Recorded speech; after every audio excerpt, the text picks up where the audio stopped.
Председателката на државава попладнево се обрати пред Генералното собрание на Обединетите нации, упати пораки за глобалните теми, но и за регионалните прашања, особено во контекст на предизвиците на евроинтегративниот пат на земјава.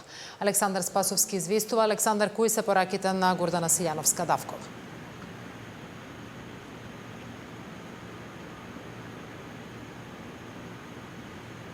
Македонската интеграција со години е попречувана од субјективни и националистички барања, рече председателката Гордана Силјановска-Давкова во своето обраќање на 80-тото Генерално собрание на Обединетите нации.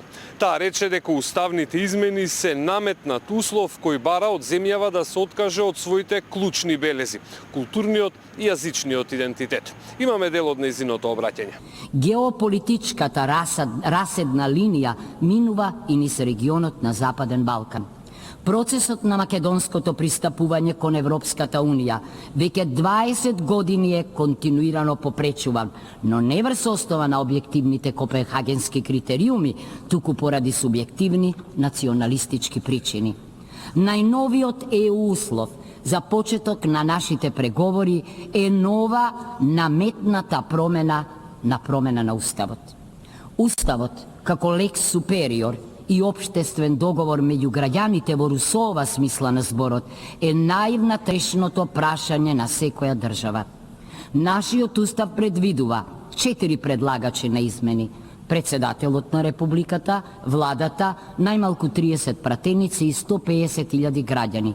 Јасно е дека овластен предлагач на амандмани не може да биде наш сосед, ниту Европската Унија. Укажувам дека условувањето на почетокот на преговорите со нови уставни измени повторно ги отвара прашањата за историјата, културата и јазикот, за кои бевме убедувани дека се затворени со Преспанскиот договор со Грција. Конечно, со конститутивните акти ЕУ себе си се дефинира како единство на различности и се обврзува да ги почитува културната и јазичната различност, националниот и културниот идентитет, дигнитетот и интегритетот. Како е можно тогаш од нас да се бара со сосед да разговараме и преговараме за нашата историја, култура и јазик? Во свој одговор, председателката потенцираше дека Македонија не сака спорови со своите соседи. Истакна дека држењето на Западниот Балкан надвор од Европската Унија, покрај тоа што го подрива нејзиниот кредибилитет, представува и сериозна безбедносна закана не само за регионот, туку и за цела Европа. Европскиот идеал останува наша најголема инспирација и стратешка аспирација.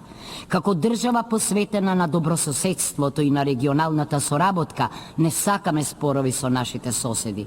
Она што го посакуваме е да се интегрираме во Унијата, но без дополнителни и посебни услови и со зачувано национално достоинство. Предупредуваме дека по војната во Украина, блокираната евроинтеграција на Западниот Балкан не е само политичко, туку е безбедносно прашање. Со затворената политичка врата за земјите од Западниот Балкан и широко отворената врата за влијание на трети геополитички центри на моќ, иронично е Унијата да повикува на отпорност кон нив.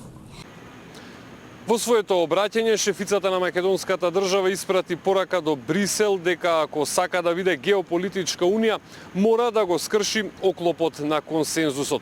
Ја осуди агресијата во Украина и повика на мир на Блискиот Исток.